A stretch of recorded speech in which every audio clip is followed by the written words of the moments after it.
All right. So if you want better results from ElevenLabs, it's not just about settings, it's about how you write your prompts. In this guide, I'll show you exactly how to write prompts that sound natural, engaging, and professional. First, write like you speak. Avoid robotic or overly formal sentences. Keep it simple and natural. Next, include tone in your prompt, like calm, excited, serious.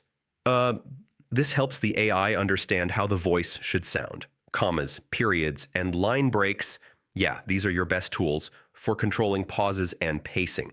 Don't write everything in one block. Split your text into smaller parts. It improves clarity and output quality. Here's a trick.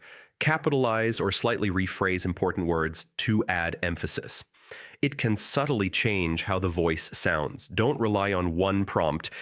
Try different variations and see which one sounds best. Your prompt should match your content. So ads should be energetic, tutorials clear, and audiobooks more relaxed.